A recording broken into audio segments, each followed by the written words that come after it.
back. Welcome back to another video from the Debate Podcast. This is our NFL Week 13 recap. This was kind of a elongated week because we had most of the important games on Thursday and Friday, and then we had a Sunday that had some good games, but I feel like was pretty anticlimactic. Obviously less jam-packed than what we had on Thursday and Friday. We're coming to you guys after Thanksgiving and Black Friday, so I hope you guys have enjoyed your holidays. It's the holiday season. Christmas coming up, the New Year's coming up, so the year's going by really fast, honestly. So hope you guys enjoy your holidays. Hope you guys enjoy your Thanksgiving, and make sure you like the video, share the video with your friends, and let us know what you're thankful for. I know it's obviously out of Thanksgiving. What are you thankful for with your NFL team at this point in the NFL season? If you have anything to be thankful for, unless you're like a Saints fan or a Falcons fan or something like that, then you probably don't have anything to be thankful for at all. But follow us on our social media platforms to get updates on when we post. And I see our TikToks and Reels and all that type of stuff from the episodes. We're going to hop right into it. I know Max is thankful for being the number one team in the NFC, the Bears, 9-3. I think this is the first. Well, this is the first time they've been the number one seed. I think since 2018, if I'm not mistaken. And definitely number one seed in NFC North since 2018. Ben Johnson, first year.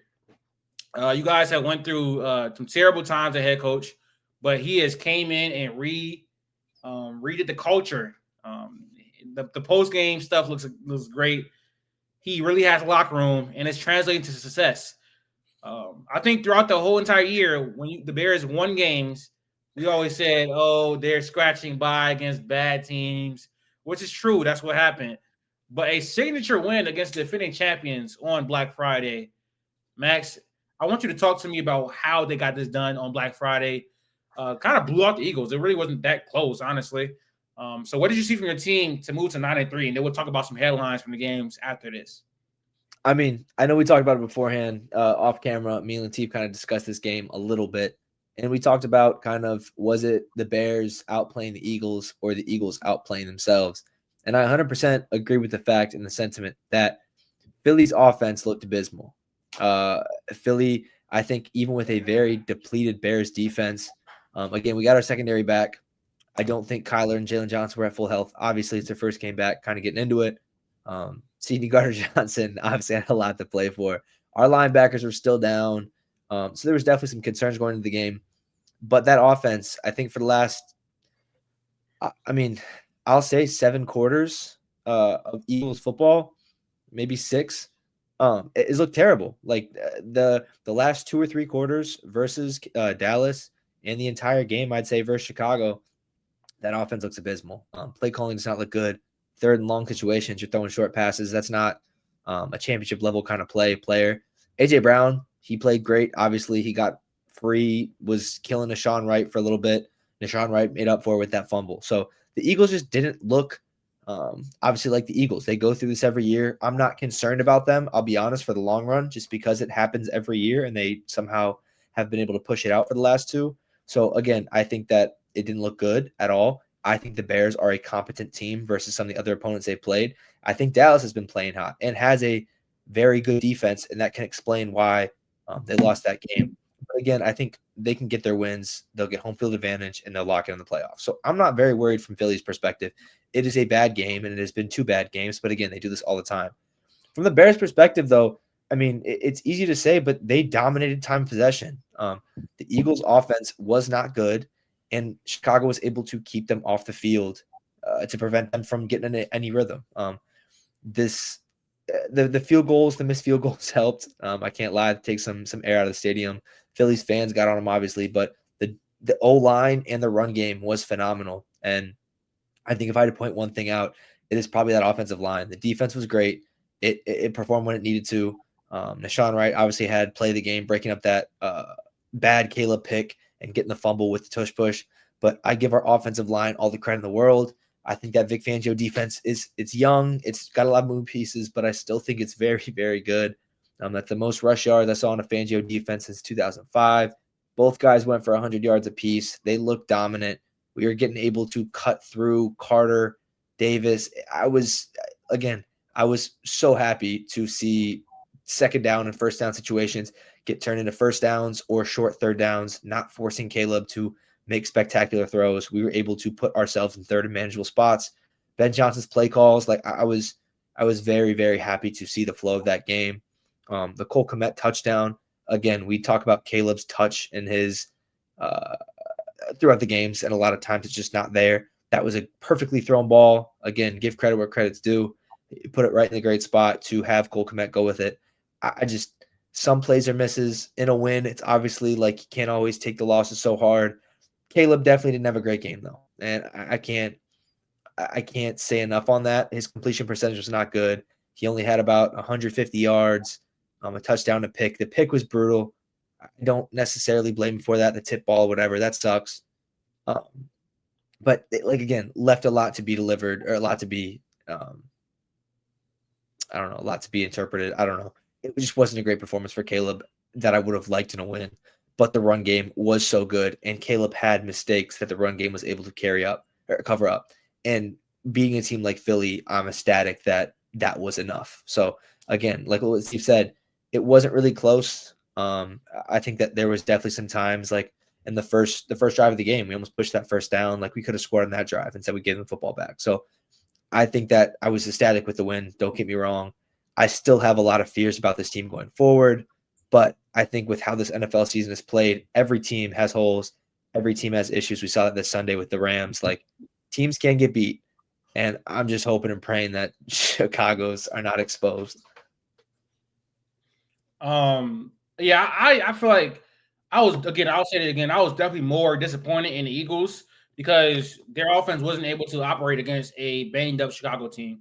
Jalen Hurts, Kevin Patullo is getting a lot of flack, and I think he deserves it because some of the play calling is still is uncreative, it's conservative, but there was times that people were open and Jalen Hurts was not hitting them. He was very bad against pressure in this game. Against a blitz in this game, he was very bad. The running game couldn't get going. It has not been able to get going all season. So we'll talk about it more, but it was just more of the same for the Eagles. So I was personally more disappointed in the Eagles than I was impressed with the Bears. It's the Bears, I think, best win of the season though, against what we thought was a contender in the NFC. So them being beat up and getting that win is impressive. No doubt. I think a lot of people had them losing the game going into the game. So I have to give them their flowers from that part. They ran the ball on the Eagles. They ran the ball on one of the best defenses in the entire league. Ben Johnson's play calling was elite. Has been elite this season. I think Caleb just did enough to not lose the game, basically. Ben Johnson talked about it. They won in spite of the passing game. He literally said it. I think that's how they've been winning all season. Like some games Caleb has it going, but most games he doesn't. And I think they've been winning in spite of lackluster production from I don't want to say lackluster production, but average quarterback production from Caleb Williams. I think isn't he last in the league in completion percentage? Close to it, just about. Yeah, I mean, I didn't think it was last. He's at the bottom of the league in completion percentage, if I'm not mistaken. So the fact that they're 9-3 with a quarterback play that, if we're being honest, they've had drops, obviously, but with quarterback play, are we taking starting quarterbacks? Only people that qualify. He's 33rd. He's 33rd in the league right now, completion percentage at 58.1. So give me JJ McCarthy's got a worse completion percentage. JJ and Shedeur both do. Caleb hasn't been great this year by any stretch of the imagination, to be honest, and they're 9-3. So I think that the reason they've been able to do this is because in high leverage situations they've been able to play well, come back from down. They've been able to run the ball really well. Ben Johnson has managed the game really well. The defense has came up at times to make plays, and their schedule has been extremely weak to this point. That's why I think they're 9-3. But I don't want to rain into the parade. I think that Bears fans, you got to be very, very happy right now. Who cares about the context? Who really cares? You're 9-3. I agree. Coming into this year, if you would have told me we're sitting 9-3, I'm ecstatic. But again, at the start of the year, I said I thought I was positive 10-7, realistic 9-8, but I said I only cared about Caleb's progression. That was the one thing I cared about, and that's still what's been yet that is still to be desired. Like nobody really cares. I'm a Bears fan. Will not care whatsoever how we win, who we win against. Do not care. You were so far away from this last season with the Matt Eberflus, Shane Waldron debacle. A few years ago, you had a coach just randomly get That's fired. what I'm saying. I'm trying so hard to not think this is Matt Nagy because Matt Nagy did the same thing in 2018. Matt Like, Nagy wasn't a bad coach, but this isn't Matt Nagy. I firmly believe if Caleb, this has been my sentiment for the past couple of weeks. I firmly believe right now in my heart, and that's why I don't want to get in the Matt Nagy discussion. Caleb might not be the guy. I still need to see that going forward. Like, I need to see more from Caleb before I'm like set on him being our quarterback for the future, and I'm like fully confident. I love Caleb. Don't get me wrong. I think that he's been good for us to this point. Like, I still think that there are great improvements, and you see the talent. I am in on Ben Johnson. I believe in Ben Johnson. Like, I'm in on the Ben Johnson experiment, on him being our guy, on him to lead the coaching aspect. Like, again, I believe in Caleb. I think Caleb has the tools, and I hope he gets there, and I think he can. But, like, Ben Johnson, I'm kind of, like, already in on. Like, I don't really need to see much more. I think he's got the locker room. I think he offensively I'm believing in Ben Johnson already. Good TikTok. That was good, Max. Thank you for that one. Yeah, I just want to state, like, I am not hating on Caleb in any way. I love Caleb Williams. He's been average. I think he's been average. I'm not gonna lie. I don't think he's been good. I would say and good. That's fine. I'm just saying I do think Caleb has immense talent, tons of potential, and the tools to get there. I think he just has to get there. Like, if he can or if he can't, I don't know. But it's going to take me more than 2 seasons to fully decide that. So yeah, I need to see more. Next year, I think it's pretty make a break. Huh? I think next year is make a break. Sure. I think it's a lot more pressure this year, but I still think with the new offense, he can get to gel and learn this. So I just want that. I want that to make that immensely clear that I love Caleb, but like Ben Johnson, I'm fully in on. It is hard to say next year is make a break when we see a lot of these quarterbacks, blossoming. I agree, especially with the last 3 years. It can't be make a break if they make the playoffs this year because, like, that's true. That gives you a grace. But you got to think about paying them stuff like that. Giving them a $50 million contract after next year. It's like you pick up the option. You pick up the option. If you pick up the option is you have him at $25 million. Would you pay Caleb Williams right now this season $25 million? No. Not just one. I mean, that's pretty much average quarterback money in the NFL. So yeah, exactly. And you're not getting like, and that's what you would be paying for. And he's giving you that right now. So by the time you pick up the option, there's a chance he can be way better than that. And you'd be having, like, when Josh Allen got paid, Lamar, well, not Lamar, because he got paid as a free agent. But, like, when these quarterbacks get extended, they're already great before they even get paid. So, like, in that 5th year of Patrick Mahomes being in the league, he was getting paid $25 million. But he was he was the best quarterback in the league. So you always get a premium as long as you're, like, you live up to the status early. You got to really start showing after you get paid. The Bears, I'm on the fence because, like, this is essentially the same exact team last year that pretty much lost all their one-score games, and this year they're winning them. Yeah. So that's an improvement. Caleb, he did improve from last year because his decision making is better. What he did last year is he took a lot of sacks. This year he's not taking those same sacks. Now he's just throwing the ball away, which also adds to a bad completion percentage. You opt for that over taking the drive killing sack, which is it's just one or the other. You take him throwing the ball away. That's just what you want to do. He's probably never going to be a 66+% passer, but you don't need to be. If you could hover around 64 and that'd be fine. C.J. Stroud's a great passer to football. He, like, in my opinion, he's around 63%. You know what I'm saying? Like, that's fine. You could operate like that. Josh Allen has been 63% to 65 most of the time. He's only ever had 2 years above 68. Like, you just got to be able to make wild plays, big plays, and they've done that this year. They've had explosive plays. The Eagles, I'm not shocked that this happened because we've been seeing this all season. A lot of people, a lot of analysts, a lot of, like, people, they tend to use, like, confirmation bias due to wins and losses to, like, support the take or, like, go against the grain of, yeah, this is a bad team. They just won a game. This kind of news is going to happen. I'm not in the camp of just blaming Kevin Patullo. I'm not going to say he doesn't have no culpability, but he's pretty much running the same stuff that got ran last year. Kellen Moore ain't do nothing specific. They just had a 2,000-yard rusher and 2 guys that could win on the outside. They had the same thing this year, just we don't got a 2,000-yard rusher, so things are harder. We blaming Kevin Patullo, but everybody in the front office, in the building, who's around, the insiders that we've always trusted, they saying it's Jalen Hurts. You know what I'm saying? Everybody saying that, people in the locker room saying Jalen Hurts, everybody on the outside saying Kevin Patullo. I would probably listen to the people that's close and close to the inside. I always thought Jalen Hurts was the problem with this team. And then things start to rear their ugly head. Bears just dominated their D line. That's like the most D line in the NFL, and they just pushed them. They gave up damn near 300 yards on the ground. So obviously the cracks are starting to show even more chinks in the armor. And you see teams like that, like the Eagles and Denver themselves, they giving you opportunities to win, and no team just ever takes the opportunity and grabs it. And the Bears did that. They pretty much been doing that all year. Obviously, level of competition. This is probably their best win of the season, or one of the two. But yeah, I'm not surprised on either of these outcomes so far this year. Do we think the Bears are pretenders or contenders? I mean, obviously they're not contenders, but I think a better question is, do we think the Bears can win a playoff game this year? For sure. I think that's matchup dependent. Huh? Wisdom will have you probably saying if we see the Eagles again, we could beat the Eagles, but I don't think it's just that cut and dry. There's not a team that I feel super comfortable that if they go into the playoffs, they can beat. I know they beat in Dallas this year, but I think this Dallas team will probably give them I think if they play that game 10 times, I don't think the Bears win 5. It's cold in Chicago, though. Huh?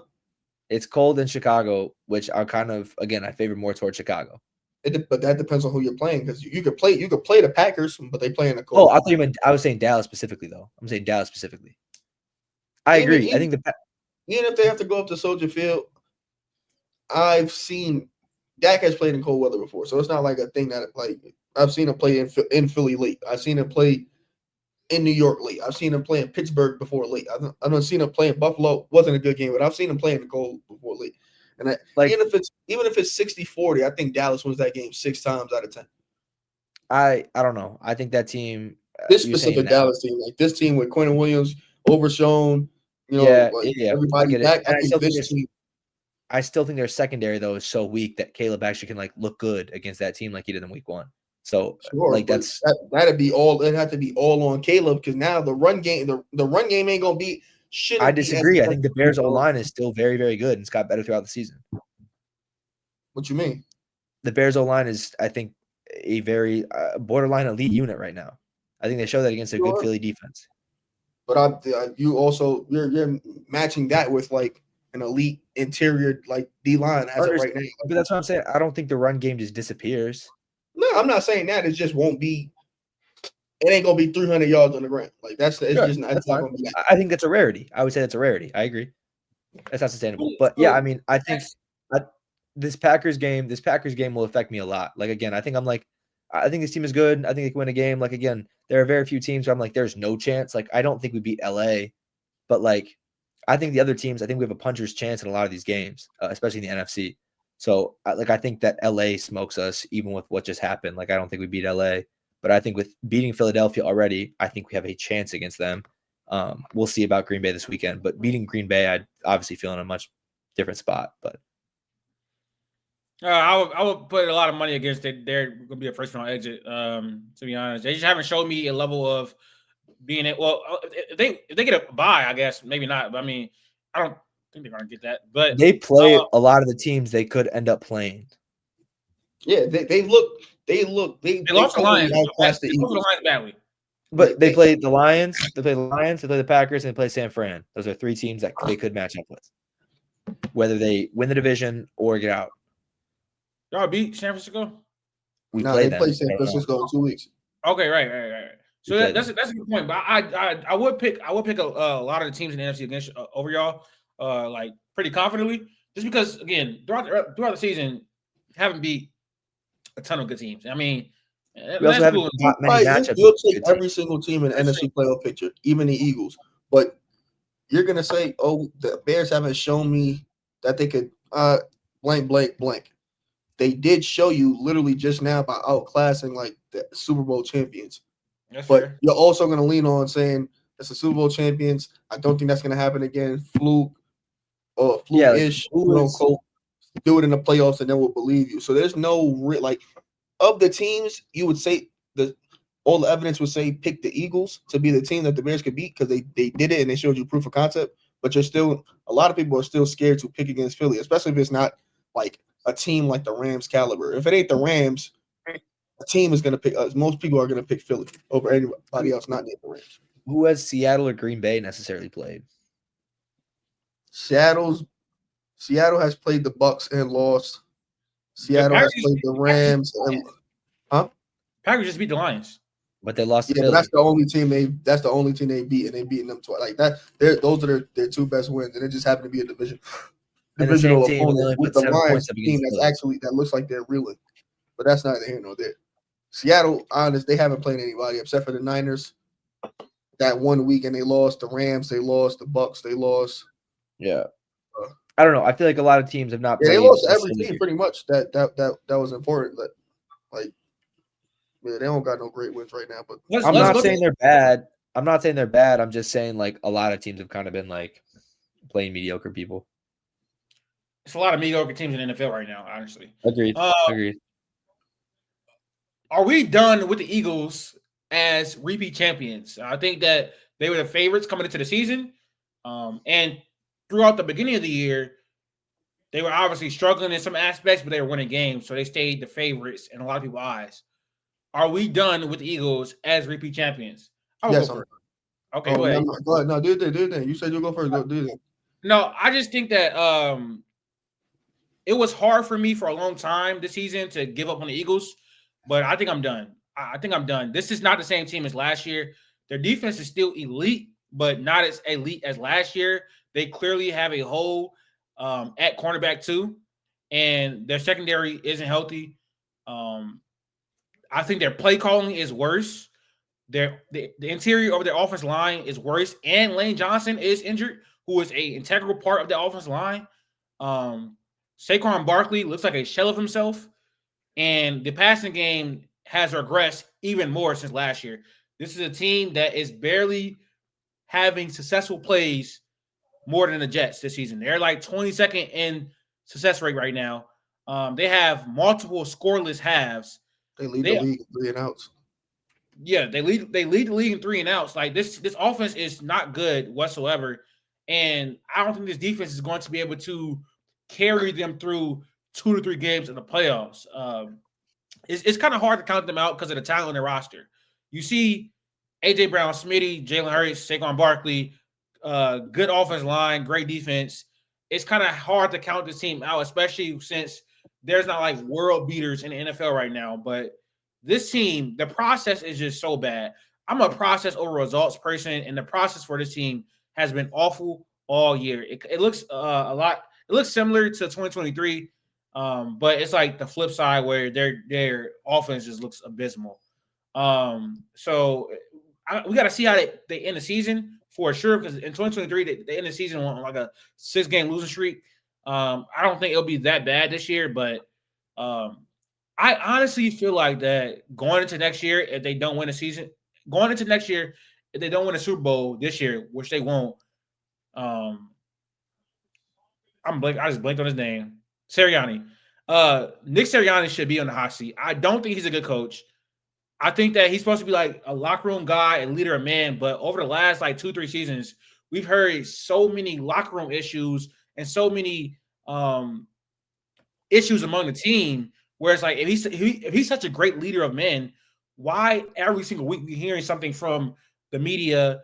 Why are we hearing AJ Brown and well, not it's really just AJ Brown, to be honest. Well, why are we hearing something every single week out of his locker room if he's such a leader of men? Like he's had success in terms of wins, but they've self-destructed in 2023. Then they won a Super Bowl. Now they're self-destructing this year and not going to win a Super Bowl. I don't think he's that great of a head coach. He doesn't call plays, and he's obviously not a great leader of men. So I really don't know what he does for this team. I really don't know. I'm confused. I think they can honestly find better. They've been like the Eagles aren't shy about upgrading when they need to. They fired Doug Peterson after winning the Super Bowl. They can fire Nick Sirianni after winning the Super Bowl. They moved off Carson Wentz after having an MVP caliber season. they can move off Jalen Hurts when it comes down to it.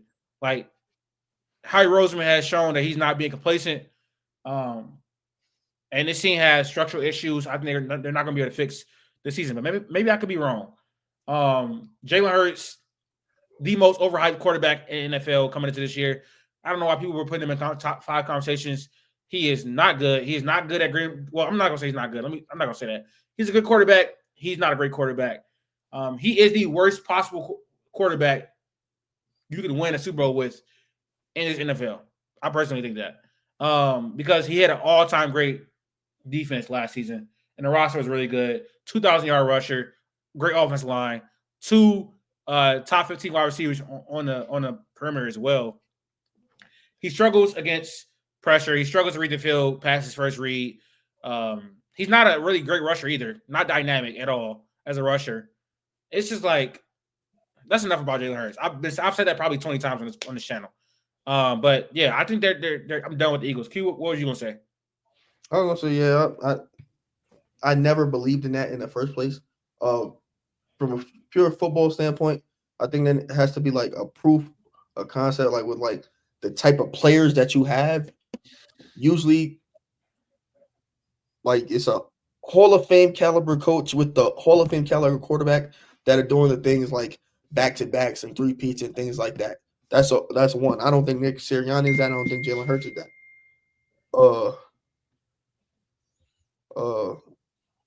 What I was saying? Yeah, I don't think that that's type of quarterback. I don't think their team was perfect. They lost a lot of players. Like it just wasn't gonna happen.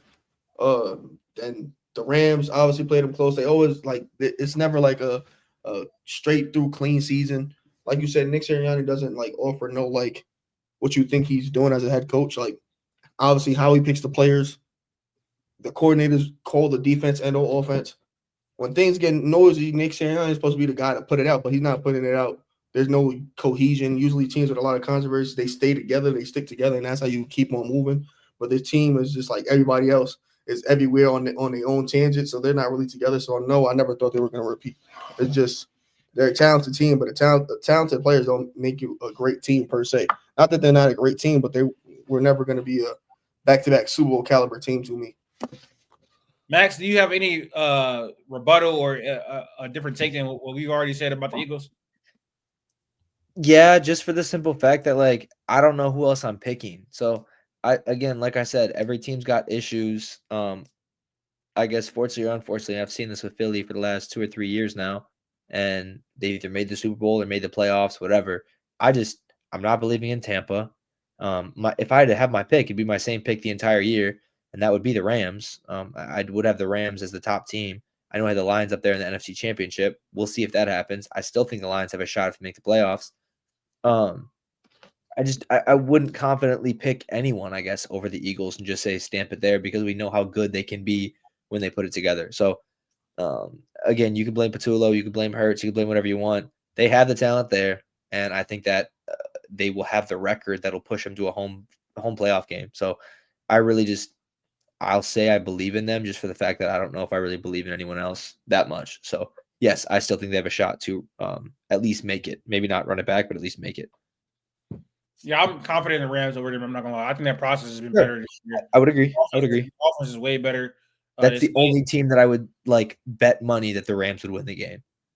Yeah, it's because the Packers they obviously already beat the Packers. The Lions, they can beat the Lions for sure. So yeah, the NFC is not strong. So they definitely have a chance. I just wouldn't predict it. And if they do make it, I will probably have them losing to whoever comes out the AFC. Even though the AFC doesn't look too hot either. Also, I mean, that's the thing. No one looks hot this year. No one looks phenomenal this year. It's just a bunch of mid. Let's talk about another team that's not looking hot. Chiefs lose another one-score game. They fall at 6-6 on the season. So instead of breaking this game down, we'll talk about the Chiefs, right? And we'll talk about the Cowboys. The question is, will the Chiefs miss the playoffs this season? They have to go undefeated, we think, in the last 5 games of the season, finish 11-6 with a pretty tough schedule to make the playoffs.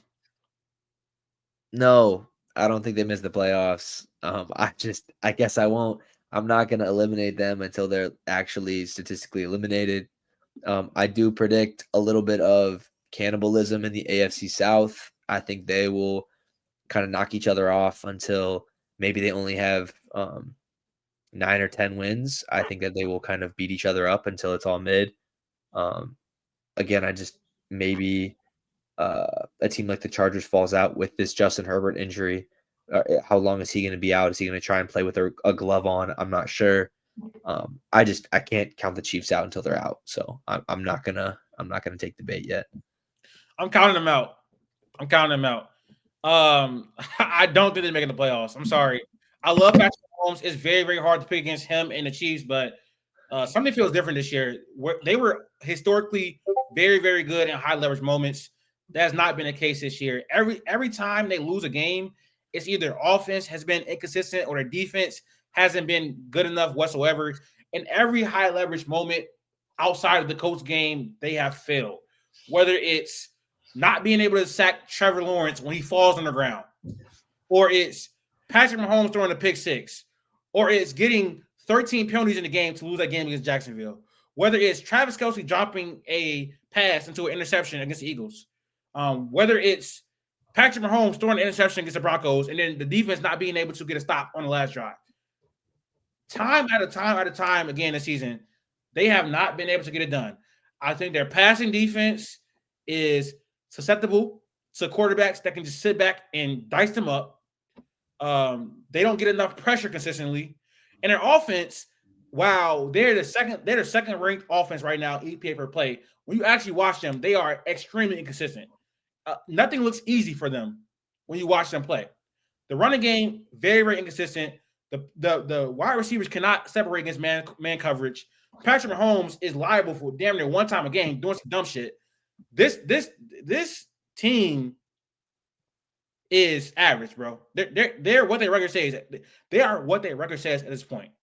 And it's hard to say. And maybe I may look dumb not gonna look dumb because they're 6-6, but maybe I gave up on Patrick Mahomes and the Chiefs too early this year. But with their schedule they have, I don't feel confident. With the schedule they have, I don't feel confident about them going 5-0, especially when some of these games are going to come down to the last second and they have to execute. They haven't been able to do it. They can't make the Super Bowl every year. They can't win a Super Bowl every year. Like, they can't make the playoffs every single year. And I don't think it's going to hurt Mahomes' legacy that much or whatever, but it's a down season for the Chiefs. I'm out. I'm done. I've seen enough. Q? That's cool. I'd say that they'd be officially out if they lose, not to the Texans, but if they lose to the Chargers, the very next game to the Chargers, I think that would be when they're officially out. I'm just not in the business of like counting people out till it's really time out. That's a good throw, Drake. Yeah, I understand. I get it. Brett Beach, I think, is an issue here. When you going on so many deep runs, you're always picking like last in each round of the draft. You're always gonna get like the worst pick of the litter when it comes to draft picks. So like it's more extra pressure on you to hit on those late draft picks, hit on those bargain like free agents, and they just haven't hit in the last like basically 2 years. They haven't hit on anything in the past 2 years. Like Rashid Rice is a hit, but you've had like once you had him fully, you won, but you didn't have him last year. Almost only had him half the year, and it doesn't look like he's going to do anything with him. So that hit that went down the drain. Trent was a hit, but that was 4 years ago, and he still hasn't gotten paid yet. Karlaftis got paid. He's not really a hit. He's just like an average DN. He doesn't really get a lot of pressure. There's just holes all over the roster. And Patrick Mahomes, Andy Reid, Prime, Travis Kelce, and Chris Jones is covering it up. Now it's like back to the drawing board. I'm not going to say like anything crazy like their dynasty is over or anything like that, because the Patriots won a 10-year gap where they didn't win a Super Bowl, only made it twice, and only made it to the AFC Championship game like 4 times. Like, and they missed the playoffs in that stretch before as well. So like, if nobody dared utter those words and say the dynasty was over then, so they shouldn't do it now. It's just like positive Tom Brady propaganda to, you know, how usually happens when the up and comers, like, you know, on the previous GOAT's heels, everybody gets up in arms and they start trying to say things, try to cut them out too early. I still think they have a decent runway. The margins have gotten smaller. Teams have gotten better. This is not the 2008 AFC East. This is a different animal because you have another top 10 quarterback in your division. You have another top 10 coach in your division. May have another two top 10 coaches. Nah, yeah, you definitely have two top 10 coaches in your division. Like I said, top quarterback, a top defense, two top defense. Like it's just a different ball game. But maybe this is down here, but I think they come back better next year with a better vision of what they need on the team. All right, next up, let's talk about the Cowboys. Who I'm not gonna lie, coming to this game, I didn't think it win the game.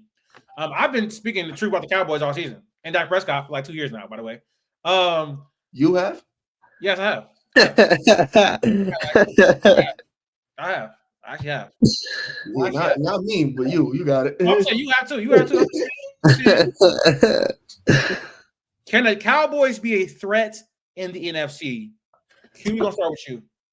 Can you define what threat means? Can you define exactly what threat means? To win it all? The regular definition.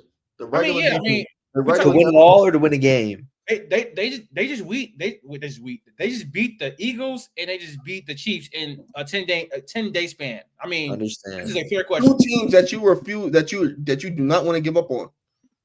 Me. Yeah. Yes. You can. So should I go yet or no? No, sorry, you go, Q. It's fine. My fault. Yeah, I have a debate. The Cowboys' last 11 days went blow out the Raiders. Dak passing, becoming the all-time leader in Cowboys history in passing. Brian Schottenheimer benching their two best wide receivers to, for a culture thing to show, build culture, show like this is a serious outfit, a real good program. Whether it worked or not, whatever, but there was all hugs and kisses, laughing it up, chopping it up after, they destroyed the Raiders. So that's one. Next game, face the Eagles at home, down 21, come back, win the game, move the ball over the field. Biggest comeback at home in Cowboys history. Another historic event. 4 days later, face the Chiefs at home on Thanksgiving, probably the most watched NFL game in NFL history with the Chiefs, Patrick Mahomes, Andy Reid coming to your house. And they moved the ball on them up and down the field, had a great game, and may have ended the Chiefs season and put themselves in the playoff hunt. They've had an amazing past 11 days. They are absolutely a threat to come to the playoffs because we just talked about it. No team looks super, super amazing outside of the Rams in the NFC. Dak is already comfortable playing the Eagles. No matter what about the Packers, I trust what they got going on against the Packers. We've seen that before. The Lions don't look that sharp. And I understand the Niners and Kyle Shanahan and all that. The defense ain't the same no more. Ain't Nick Bosa out there. Ain't Fred Warner to go get those picks, those coverage picks off of Dak Prescott. None of that. So there's no world beating. This offense, with the way this defense has been playing since they got Quentin Williams, hovering around average to slightly above average, and especially stopping the run, they have a good shot as anybody to probably make it to an NFC Championship game. Will it happen? I don't know, but you clearly see the bones of what they got going on with the players on defense that came back from injury, the new additions, this offense being the top 5 offense in the league. Dak Prescott played the best he's ever played in his career outside of 2023. They're clearly a threat, it's easily. I don't think there should be a question about that. Max, can the Cowboys make the NFC Championship like you just said? NFC Championship is like the line. I don't think they make a Super Bowl. Their secondary just scares me too much, and I understand their front seven has been playing much better. That makes the job for the secondary a lot easier. I just don't know if I'll see that for a full game scope. Again, they have an uphill battle, and it seems doable with the teams they play. They play easy competition the rest of the way through. There's a good way that Dak could probably, barring health, Dak in this offense could carry you to 4, if not 5 of the wins, playing the Vikings, the Commanders, the Giants, the Chargers, and the Lions. I think the Chargers and the Lions are your 2 games, depending on if Justin Herbert plays. But you honestly have to win out, in my opinion. I think 10 wins, I guess, what would that put them at? 10, 6-1? 10-5-1. If they win out, they're 11-5-1. Okay, so they'd be 11-6, 10. No, I'm saying But if they won 5 games, it'd be 10-6-1 or 10-5-1, 10-6-1, right? No, if they win the next 5 games, it'll be 11-5-1. Sorry, mentally, I'm saying if they get to 10 wins, that's 4 more games. Sorry, they get to 10 wins. You're looking at being 10-6-1. Sorry, yes, confusing. Over some 10-7 teams. And again, there are 3 9-win, or there's 2 9-win teams and 1 8-win team in the playoff hunt right now. So that 10 win is a barrier. But you are hoping it'd be one of the teams out of NFC North that doesn't make it. I'm thinking more the NFC West. You need impossible. I'm not trying to mess with you. None of those teams are losing less than 2 games. Like they play each other though. That's what I'm saying. They play each other. It is the Bears. Like honestly, the Bears are the team. There's a Cardinals winning there. There's a even like there's they can play each other. I agree. The Bears and the Packers have much tougher schedules. Don't get me wrong. I think those are teams to look at. But the Seahawks have to play the Rams and the Vikings. Those are wins and losses on both ways. So again, there is a chance. I just don't think that all this stuff falls into place to where they can then catapult themselves to a Super Bowl. But this offense has been, to no one's surprise, I guess, on the passing game, has been very good. CD came back great. The running game is much better than everyone thought coming into the year. Javante's been good. O-line's been like it's been top 10 running game. Huh? It's a top 10 running game. And I'm saying coming into this year, no one thought that, right? Like no one thought this would be a dominating rush attack. I don't think that's true at all. You can show me one poll that would have said that. I don't think anyone thought this rushing game was that coming in this year. I don't think anyone thought Javonte. We think if it's based on what we think up here, I thought we can go back to our week 1 or week 0 preview. Yeah, I thought they were going to be zero talk about the run game in Dallas.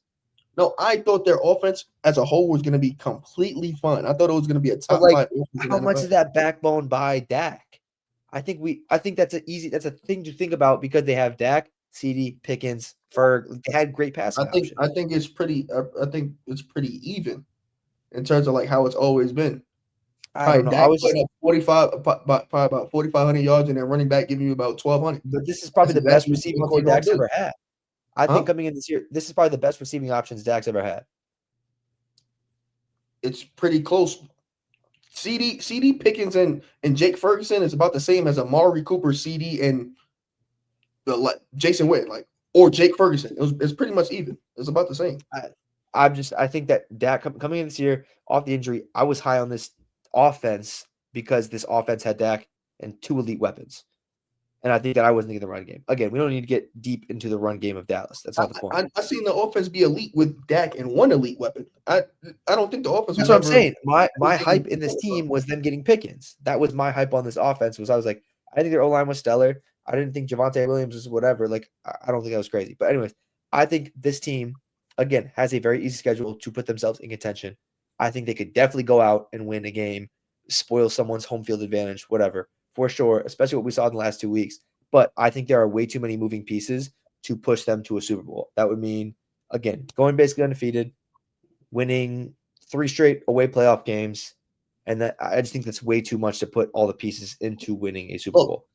As of right now, take the team for what it is right now. You said you're concerned about their secondary. Their secondary in the past 2 weeks has been fine. Again, with the new front seven, I agree. Yeah, that's what I said. So judge the team now. What secondaries other than Seattle in the NFC? What secondaries do you trust? I mean, do you want me to say that? Like, yeah, give me healthy Chicago. With Kyler Gordon and Jalen Johnson back, give me Chicago, please. I want to know who the Chicago Bears fans think Jalen Johnson is. I'm taking Nashawn Wright's again. Little, but has played what he's done the Trayvon Diggs ball hawking montage. Guess who had field days and ate lunch and had a blast at training camp and in practice and in walkthroughs every time they got to see Nashawn Wright line up on the other side, regardless of his ability to pick the ball off. Dak Prescott. He was throwing at Nashawn Wright for years. We have like Al, 3 Al, your DB coach Al. Guess where he came from? Chicago. Where'd your DC come from? Except Chicago. You have a quarterback. You don't have a quarterback that can attack a defense the way Dak On Prescott those can. DBs, I'm not worried. And I'm saying the O-line, I think, for us has been good enough to where that can Dak Prescott, CeeDee Lamb, and Pickens is a minus 700 favorite to outplay Caleb, DJ, and Rome against Siobhan Revel, Kalen Carson, Deron Bland. I 100% believe that. Like, I'm not worried about nobody on Chicago. Like, Chicago defense is garbage. Regardless of the injuries or not, they weren't that good. But that's because of our front seven. That's not because, in my opinion, of our secondary at all. That's important. That's more than half the your reason defenders. The reason we were not good is because we could not get pressure on the quarterback. We had a bad front four. They work together, Max. Huh? Those two position groups work together. But I'm trying to tell you that, like, again, I think our DBs are good, but again, when you have all the time in the world, yeah, you're going to get cooked. Yeah, so that makes them not good. That makes them not good. I feel like that. You're trying to separate the parts. You're trying to separate the parts. They go together. If you can't get to Dak Prescott, you can't. You having Jalen Johnson, the 8th best corner in the league at best, not going to do anything for you.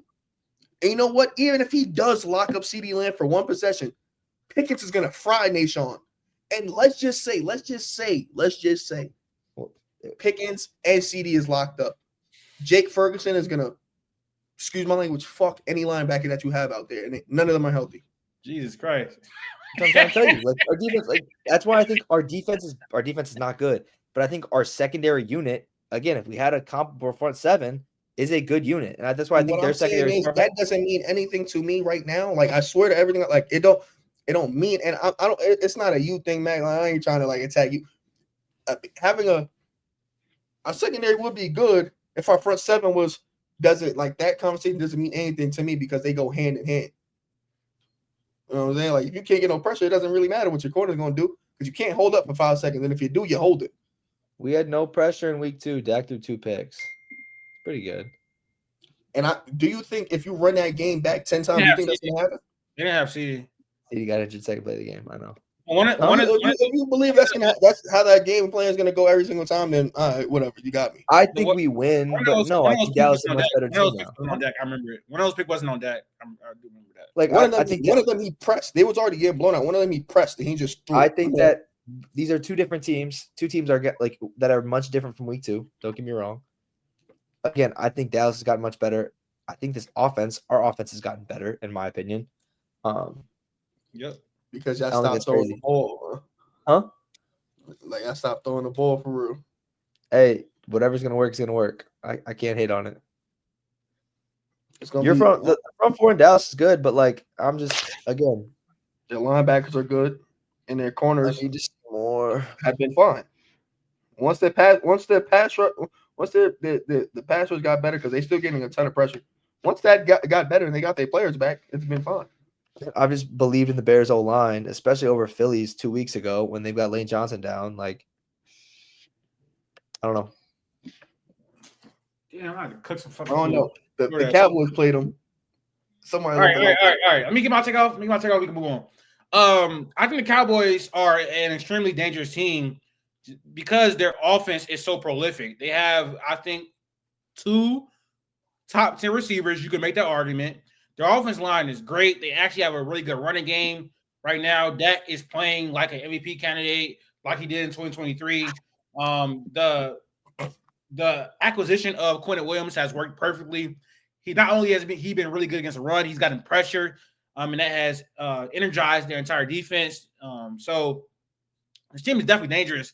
In the NFC, where there are no world beaters, in the NFL, where there are no world beaters, where that if they're playing to the level they can play at, if Dak can produce at this level in the playoffs, which he struggled with historically, then they can make a run and make and beat teams.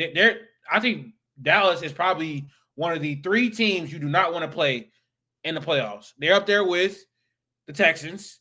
They're up there with themselves, obviously. And who else am I thinking about that you don't want to play? Like a team that's really hot right now. There's another team I was thinking about. Really hot? I don't that's in the back, like that's coming up. I don't know. Carolina? No, you play Carolina. Let me see. I could have sworn I had this thought before we recorded it. I can't find out. We're gonna move on. The only Because other San teams Fran? that are hot are like they No, already no, been no, hot. no, I'm not Like, saying there's for no that. like other team that's like now getting hot. I don't think. Maybe it was just the Texans and Seahawks. You don't want to play the Seahawks. They're not just getting hot, but you don't want to play the Seahawks either. I don't think in a playoff game. Their defense is really good. Their offense can be prolific. It has got stopped a few times this year, but yeah, that's neither here nor there. I'm gonna go with Q on this one. I think they can make the NFC Championship game. It's not out of the question. Dak has struggled in the playoffs, though. I mean, you know me though. I'm not really like a trend thing, and I don't think a player is just struggling in the playoffs just because it's some of his mentality. I think that's a fallacy. I'm not even sure that's real.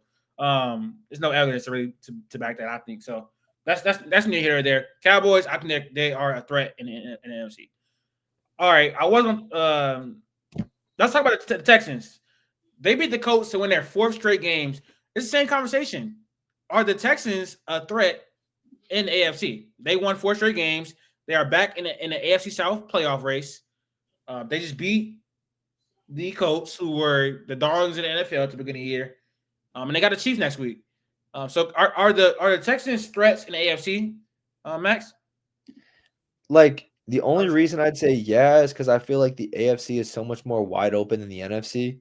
I think that I feel like just the way I'm looking at the playoff picture right now, like, again, thinking about Dallas, right? Like, you see teams like the Packers, you see teams like the Eagles, you see teams like Seattle, who you just said was hot. San Fran, who's done it before with a team similar. I know the defense is not the same, obviously. Detroit's in the hunt. Like, there are still some of those same teams. Tampa has beat Philly in the past, right? Like, some good teams up there. Like, if I'm the Texans, let's say hypothetically, again, they win and the Bills lose next week. Let's say there's some world that the Bills drop out of the playoffs. And I'm not saying that's likely, but you're looking at a playoff bracket, huh? Who did the Bills play? I don't know. You still got the Jets. There's Jets, Eagles, Browns, I think. So Just- very unlikely. They play the Bengals. Bengals. Very unlikely to miss the playoffs because I think 2 or 3 more wins in the AFC gets you in. But if they drop out and you have the Texans up there as a 7 seed, you got the Colts, the Chargers, the Ravens, the Jags, the Pats, and the Broncos. Like, am I really super confident about any of those teams with how Houston's been playing their defense? Houston's defense has been good all year. If CJ Stroud can just turn back the clock, if this O-line can hold and they could set up a run game and actually have like an efficient offense, like, sure, why would I not pick the Texans, I guess, over some of these other teams to where, like, they just beat the Colts. Like, I think they can beat the Jaguars. Again, I think, like, Denver and New England both have good defenses as well. Their quarterback, I think Drake May, obviously is like leading his team with not much help. Like, I just don't see any team in the AFC right now as like some Titan to be a force to be reckoned with. So again, I think Dallas is a better team almost. I have more confidence in them or would than Houston. But I think with what Houston's outlook is on the schedule they have left, which I think is pretty manageable because you play some in-conference people, which is also going to help out your chance. But yeah, they got the Chiefs, the Cardinals, the Raiders, the Chargers, the Colts. Like, all teams you will have to play. The Chiefs, the Colts, and the Raiders. The Chiefs, the Colts, Chargers are all teams they're going to have to play if they get in the playoffs. So you can see what you're made of. You could see what this team's going to be. I just think their path looks a lot better potentially than what Dallas looks like. So I'll definitely say that they could be a threat. 30 to 7.5. It's simple. Houston has a championship level defense. I would say probably the best defense in the league.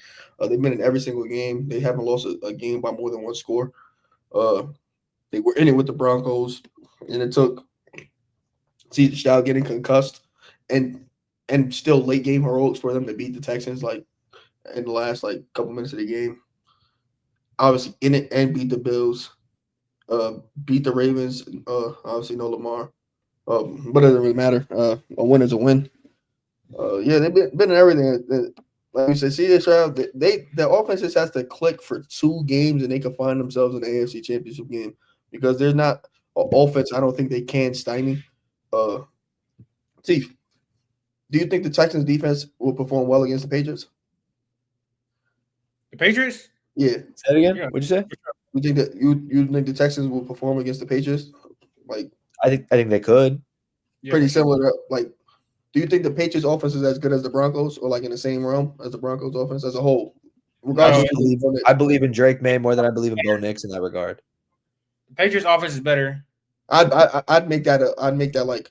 Do you believe in Drake May, and Josh McDaniels more than you believe in Sean Payton and that O line? Yeah, probably. Like I think that Denver has more weapons. I think Drake May is far better than Bo. So I think they got the same amount of weapons, but that's neither here nor there. I just think the Texans they can stymie any offense you put out there. I think I've watched them make it tough for top 5 quarterbacks. So like, if you had that in the playoffs, defenses travel, they could get some semblance of a run game and get a little bit of time. They'll be able to do anything they want in the playoffs. Do I expect it to happen? No, because the Texans. But you're funny. Yeah, I like that. I didn't believe. I was always hard on the Texans. I don't think they could do it, but it's hard to deny that good of a defense. Same thing with Denver. I don't trust Denver. Don't believe in Denver, but I'm not going to argue with like the facts. I think the Texans are a dangerous team. Nobody in the NFL should want to play them at all. They have, again, a championship level defense.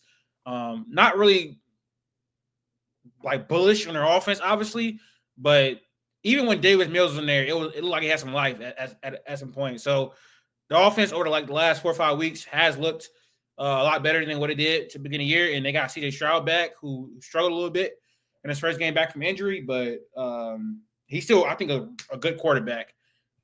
They have still Nico Collins and stuff like that. Not fan of their running game.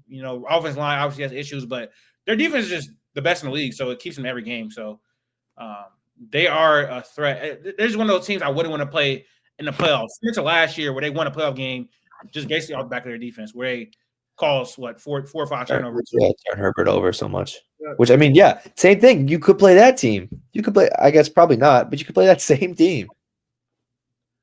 The team they beat, though, has lost, I think, 3 of their last 4 games, and they had a commanding lead over the AFC South, and now they do not. So my question for the Colts is, have the Colts Magic ran out? They are still the best offense in the league by the numbers, but over the last 3 to 4 weeks, it looks like Daniel Jones, I mean, he's injured, and he's kind of like he's regressed back to the Giants Daniel Jones that we know and do not love. So are the Colts Magic run out, Max, as the Indiana resident on the podcast? What do you think? Hey, you too. Like, I was wrong about them to start the year. I wasn't going to be double wrong about them and overhype them. So again, I found the middle ground throughout the season, and I'm going to stick to it because me personally, I would have said never wrong just early. That's fine. You can say what you want, but you were wrong because these guys are not contenders in the slightest. I can't predict injuries, bro. I'm going to tell you. Huh? I can't predict injuries. Daniel Jones, fibula, Sauce Gardner hamstring. I don't know what to tell you. You're acting like Daniel. They could have put another quarterback in there, and you still would have probably thought the same thing about them because it's not Daniel Jones. So. No, he's one of the worst ever. Like you look at their schedule at Jacksonville, at Seattle, first San Fran, again against Jacksonville and the Texans. I think the Texans can beat them. I think that San Fran can beat them. I think Seattle can beat them, and they always lose to the Jags. So their schedule does not look good to me going forward. And again, with the injuries, with your starting quarterback having is it a broken or just a crack? It's like it's broke, fractured, broke. So like I'm just again, maybe they make the playoffs, maybe they win the division. I just don't have confidence in this team winning a Super Bowl at all. So with what Jacksonville's done the past couple of weeks, with how Houston looks right now, I feel more confident in both those sides. They have, again, JT started the season phenomenal. He is probably one of the most impactful offensive players this NFL season. But like at the quarterback position, the spark I just think is more with a team like the Texans. Like I think that I trust CJ Stroud with a terrible offensive line to maybe go on a game-winning drive. I don't feel the same way about T-Law. I don't know. This team is kind of loaded back to where I thought they were midway through the season. But again, I will easily take my loser lap on saying that this team was not bad in the slightest. But I also think that people overreact way too much to a lot of preseason stuff. They lost the Chiefs, which is a big game they could have won. That would have made this team look a lot differently, in my opinion. But you squeak out a win versus the Falcons, I believe, right? They lost the Steelers, lost the Texans. Just not losses you can really be afforded to take in this tight of a playoff run. So my belief with them, whatever little belief I have, I'd say is pretty dead. I just don't think that they can make a push come playoff time. So I think this team can get to, I'll say they go 10-6, and I don't know if that's enough. Next 17 games of the season. Or 10-7. 10-7. Man, I definitely bought into the Colts, man. You know, they had an electric offense. They had a running back having an all-time great season, and Shane Steichen, who I think is probably one of the best up-and-coming head coaches in the league right now. I think he's one of the best play callers in the league. And they still got a lot of that. It's just a point that Daniel Jones is clearly hurt, for one. Losing Sauce Gardner is not going to help their prospects whatsoever. And I just think injuries in totality have come back to bite them. I mean, DeForest Buckner went down, and now they haven't been able to get any pressure, so that hurts the defense a lot. And also, I just think Daniel Jones is regressing to the mean. Obviously, he wasn't going to play like this the whole entire season. It's Daniel Jones. We know who he is, and I think down the stretch of games and in the fourth quarter and OT, he has crumbled. And he has been, and actually in close games all season, that in OT and fourth quarters, he hasn't been really good. To be honest, he's been blowing teams out, so it really hasn't mattered that much. So Daniel Jones is injured and regressing to the person he was in the clutch time situations. The running game hasn't been as potent over the last few weeks as teams have figured out that if you can take Jonathan Taylor away, this team is going to fall apart offensively. So I still think they got weapons. Alex Pierce is having a career year. Josh Downs is really good. Michael Pittman is really good. Tyler Warren is really good. So this team is definitely still a threat. Let's put my brakes. They just have to get healthy. That injury from Sauce Gardner does not look good because hamstring injuries can turn to Achilles injuries, and they're going to be very cautious with that. DeForest Buckner had a neck injury. You got to be very cautious with that. So I just think injuries came back to bite this team, but I think the Colts are a year away. They're a year away. Don't do a thing where you give up on Daniel Jones. Don't do the Sam Darnold thing. I don't necessarily know that if they can get a better quarterback in the room, obviously do it. But I don't know. I think it's probably. I mean, I don't know. I think it's a good thing for them because if you think about it, if they win 10, 11 games this year, make playoffs, losing the first round, you think about it like, okay, Shane Steichen's the guy. He was probably on the hot seat coming into this year, right? Shane Steichen is the guy. You got Tyler Warren, he's really good. You got Michael Pittman, Alex Pierce, Jonathan Taylor is still a really good running back. So you really got to just evaluate, should we pay Daniel Jones? And because Daniel Jones is folding when you need him most, no, we should not be breaking the bank for him. So give him a respectable contract. You're not going to have many people to battle, I don't think, amongst the league. And if you can upgrade the quarterback position, maybe that would be nuts. But if you can get a better quarterback, you do it. But I don't think it's the worst thing ever. Having this great year and then it fizzling out. But I do think the Colts Magic has run out, not because they're not a great team, because of injury. So I wasn't really wrong, but they got hurt, Max. By the way. So, I don't.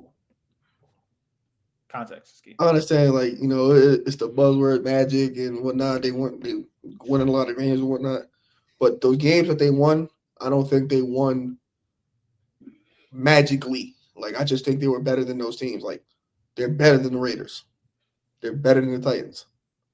They're better than the Dolphins. They're better than the Falcons. The teams that they beat, they just happened. They were better than. They had it. The bad part of their schedule, the hard part of their schedule, just happened to be from the midway point on. They did what they handled, what they had to handle, and that's it. They just happened to get bad injury luck in their toughest part of their schedule of the year. DeForest Buckner, like you said, went down, and that almost completely changed their defense. They're not getting no pressure up the middle anymore, and that allowed other players to eat, other CJ Stroud and things like that to go off, go crazy. Obviously, Dan Jones dealing with a broken leg. No quarterback in NFL history has ever won a Super Bowl with one leg, so kind of need him to have both of them things. Only thing I say where this thing kind of gets a little tricky. We talked about it. Sauce Gardner trading 2 first-round picks, like you said, that's a bet on Daniel Jones. If he's the guy, you don't need the first round picks because you have your quarterback.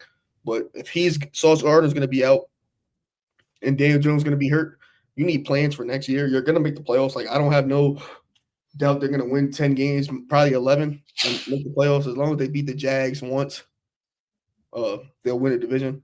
And that they're probably still going to be my pick. But they're probably going to have to, like, sign Daniel Jones back to, like, a small deal and then try to get a quarterback in, like, the second or third round, like day 2, just to have to sit behind. I know they drafted Riley Leonard, but he's not nobody. Get another quarterback, have him sit behind there, and hopefully you go on with that new quarterback. Daniel Jones is not going to be the answer. I'm sorry, but he's done a good enough job just to keep Shane Steichen his job, and I think they'll go from there. But no, I think kind of the Magic right now, I just think they got bad injury luck and ran into the hard part of their schedule. All right. The Broncos win a 9-straight game. They moved to 10-2. They are the leaders in the AFC. Is it getting a bit harder to deny this team? I mean, they just keep winning. They win in the tough games. They win in the one-score games. Are the Broncos the favorites in the AFC after their 9-game win streak and taking control of the AFC? Anyway, I'm gonna open the floor up here. I think we are gonna say the same thing, but you know. Yeah, I'll start. I'm just gonna say no. Again, I will sit here and say that I had the Broncos out of the playoff race. I had some wins this year, even though it seems like all my picks were losses. I did have some wins this year, but the Broncos were a loss for me. I will take accountability on that 100%. But no, I'm not going to believe in Bo Nix for a playoff run for sure. The same way I feel like people see the Bears is how I see the Broncos. Again, this defense, when healthy especially, is elite. Is very, very good. And Bo Nix has played good in late game situations. They've won these close games. More power to him. Nothing against him. But, like, again, if you want to talk about strength of schedule, the Eagles win was great. And I forget about that often when I got to bring myself down to this. They beat the Chiefs. They beat the Eagles. They beat the Chargers. You lost the Colts. No, they didn't beat the Chargers. Sorry, they play them again coming up. My fault. I think, again, like the Bears to an extent with the Cowboys, you caught a lot of these teams before they hit their stride. Being the Texans, being the Cowboys. I think that if you play those games back, again, it could have had a different outcome. So my only stance is just I can't believe in this team with Bo Nix. So with Bo Nix behind the helm, I just don't think that they'll win 4 straight playoff games, put themselves in the Super Bowl, and I don't mean that puts them at top contenders. So I trust Drake May more. I trust the Patriots team. I still trust a Bills team to walk in there, and I think they play later in the year, correct? No, they play. No. I think the Packers. Sorry, the Packers play them. That'll be a tough test. But I just, again, I think the AFC is semi-wide open, so I should have confidence that anything could happen. But I just really struggle to see Bo, even with home field advantage, if they get the first seed, to run through these playoffs and make it to the Super Bowl. So, yeah, the thing with me, I trust my eyes, and I understand like everybody's opinions be different. Two people could see the same things and get 2 different like thoughts from it. You can't trick me with this team. I'm watching this team every week. Like it's like the Eagles to me. Except they don't have a ring, so they don't have no like credibility to fall back on. Like the defense is elite. It's incredible. O-line, immaculate. Head coach, very good. Quarterback and offense, like the offense as a whole, weapons, running back, tight end, not good to me. Like I know what I'm seeing. You know what I'm saying? Like if we want to run through the game, 8-point loss. I mean 8-point win against Cam Ward, first time starting, and it was like a nick and tuck game with like 2 minutes to go. Charge you lost. Broncos, Eagles, you barely won that game off the back of like 5 minutes in the fourth quarter. Giants, same thing. Cowboys, I'm gonna give you credit for that, but barely beat the Jets. Barely beat the these Jets. wins aren't good. 13-10 to the Jets, 10-7 Raiders. Like these aren't like they're not. You give credit where they're doing. You know, teams are clutch, and you can fall back on being clutch or being good in the moments or understanding like how to operate in those moments. But water meets his level eventually. You can't just keep doing that. And like I said, they don't have no like proof of concept to fall back on. Like they've been doing this before. They never done this. Like they never really beaten good teams. They still haven't really beaten good teams all like in the past 2 years. Outside, they beat the Chiefs, they beat the Cowboys, they beat the Texans. Other than that, they haven't beaten any good teams in 2 years. So there's nothing like they're gonna just have to show me. The Eagles have to show me before I called them champions. Like they had to literally hold the trophy before they did it. The Broncos just gonna have to do the same thing for me. Call me what you want. I don't care. I gotta see it. I agree, man. I'm a process over results guy, and the process for the process for the Broncos is not great. They're winning these games against bad teams, very close. Like they play everybody close. It's not sustainable at all. This passing offense is one of the worst in the entire NFL. They do have an elite offensive line. They had a good running game when J.K. Dobbins was healthy. And Sean Payton is one of the best coaches in the entire league. But come playoff time in a one-game scenario, I don't think you're going to be able to just nip and tuck your way through the playoffs and try to play one-score games. Like, that's not going to work. Your offense is going to have to be much better than what it's been throughout the season in the playoffs. So I'm not. I agree with you, Q. I'm just not going to. The Broncos are a good team. They have they outplayed my expectations throughout the season. I thought they had a chance of not making the playoffs, and they're going to win the division. So they proved me wrong already, but they're not going to prove me wrong twice. This team is not going to be a Super Bowl caliber team. I think they lose in the first or second round. Well, they'll probably they might have the bye, so they may lose. Maybe not though, because they still have some tougher games to end this year. If they lose if they get the bye, their first playoff game would probably be most likely against the Bills or the Patriots. I mean, or the Chiefs. I'm Yeah, so gonna take the other two teams. I think this team is gonna. I don't think this team could probably win one playoff game. One playoff game at most. They're not going to go to Super Bowl. I'm very confident saying that. When I close my eyes, I cannot see Bo Nick hoisting up a Lombardi. I can't see it. I never will be able to see that. Look, Max. The Broncos beat the Chiefs next time they play, right? Hypothetically, somehow the Chiefs still sneak in the playoffs. In Denver, are you taking Kansas City? Okay, thank you. I mean, it's Big Pat, bro. Come on now. I agree. I'm taking Kansas City. I'm taking Buffalo. I'm taking Baltimore. If they have to go into, I agree. 1,000%. I've watched all three of those teams. I haven't seen Patrick do it, but that's a division game. But I've seen Lamar walk into Mile High and destroy them. I never seen Josh walk into Empire Field and do it to that specific team, but I watched him cook them 9 months ago. I watched him give him 35. You know what I'm saying? So with the same exact team that they have now, same no weapons, same bad run game. I've seen them do it. So I'm not scared of the Broncos for elite quarterbacks. They don't beat elite quarterbacks. All right. I think we have player A, player B for Max. Let's get it going, Max. All right. I got 2 player A, player Bs, and 1 player A, player B, and player C. I don't know if we did that last. All right. So first up, player A or player B. We have 2 pass catchers. First player, 50 receptions for 711 and 5 tutties. Next guy has 38 receptions for 706 yards and 6 tutties. One of us probably Alex Pierce. Alec. You keep saying Alex. It's Alec, bro. Respect his Alex name. Pierce. Because that seemed like 38 receptions, 700 yards. That's like Alex Pierce. Big play guy. Yeah. What's the first one was 50 and 7, 11 and 5? 57, 11 and 5 or 38, 706 and 6. I don't know these off the top of my head. One sounds like Alec Pierce. The other one sounds like J-Mo. I'm taking 50. I'm taking player A. You're saying more receptions. Yeah, more receptions. I agree. I'm with the more catches. So you guys are going with player A with 57, 11 for 5. Yeah, the catches matter more for me. So do you want to guess which one was Alec Pierce, which one was J-Mo? Q? Alex Pierce was the second one. 38 catches. 38 catches, 706 and 6 was J-Mo. That was Jameson Williams. I know one of those is J-Mo. I just know it. First guy was Mr. Underrated, in my opinion, Cortland Sutton. Even with bad quarterback play, 57, 11 and 5. That sounds like him too. Deep ball merchant, big play guy outside. Cortland He's never gonna get 100 catches in a season. That's more like he's more like a 75. Cortland's probably better than J-Mo anyway. So yeah, I agree. Next up is quarterbacks.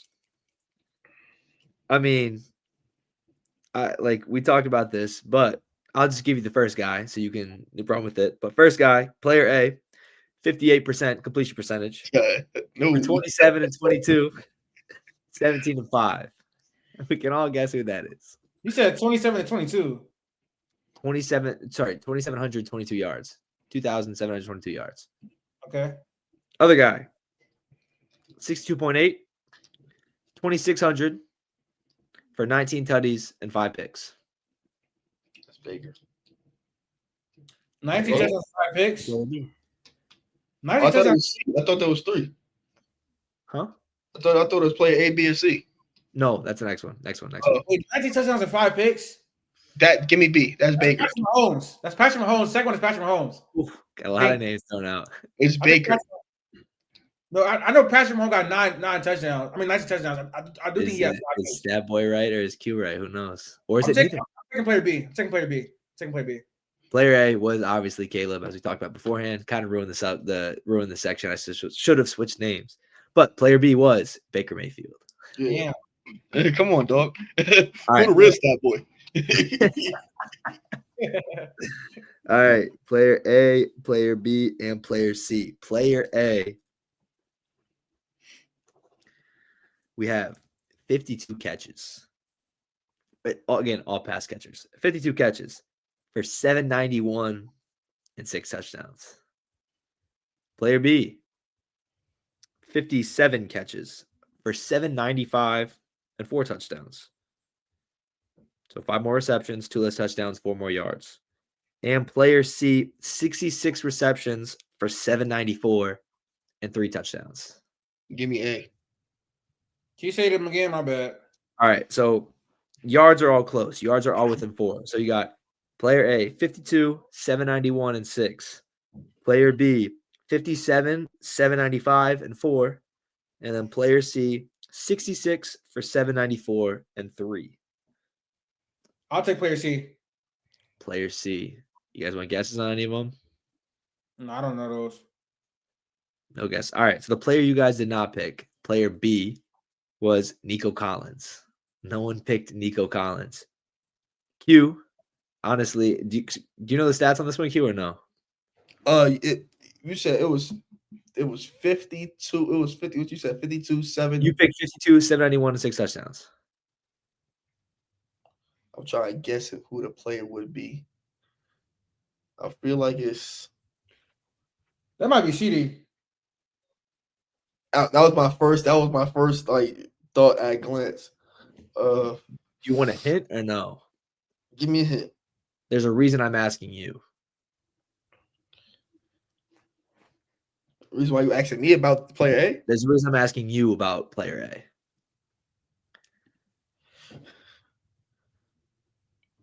Is it CD? No, I would categorize you as the biggest proponent, the biggest fan of this guy on the podcast. Biggest fan. Give me the stats again. 52, 791, and 6.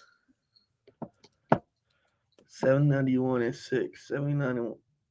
Oh, this is wide receiver 4 for the Tampa Bay Buccaneers. There you go. This is Emeka Egbuka. Yes, I thought you would guess that one. So player A was Emeka Egbuka. So Q picked player A. No one picked player B, Nico Collins. Latif, you are rolling with Wan'Dale Robinson of the New York Giants. My dog, my fantasy goat, man. He's having a good year. It makes sense, actually. I never thought about that. You got the fantasy guys. Bro told me Tez Johnson is going to be better than Emeka. No, I did not say that. No, I did not say that. I said McMillan. McMillan is what I said. He said Jalen. That's probably worse. I mean, he was good last year. I don't know what to tell you. He was good last year. All right. Let's see, getting yours. Myles Garrett's having an all-time great season. Let me get this up. Player better. That's a good intro. That's a good lead into the topic. He's at 51, 744, and 3, with missing a month and having a bunch of drops. He'd have like 7 touchdowns and like 800, 900 yards right now. All right. Myles Garrett is having an all-time great season right now. Might break the sack records. He's peaking at an all-time great level. So I want you guys to speak when you see a player better than Myles Garrett. His arms. Oh. All right. First player up, Michael Strahan. Okay. He holds the sack record currently, I believe. Next player up, Julius Peppers. Great primes on 2 different teams. You know, one of the best ever. Next player up, DeMarcus Ware. All right, okay. Next player up, Von Miller, Super Bowl MVP. I think he won Defensive Player of the Year. Maybe, I don't know. One of the best to ever do it, Von Miller. Okay. Next player up, Jason Taylor, Hall of Fame edge rusher and the brother of Joy Taylor as well.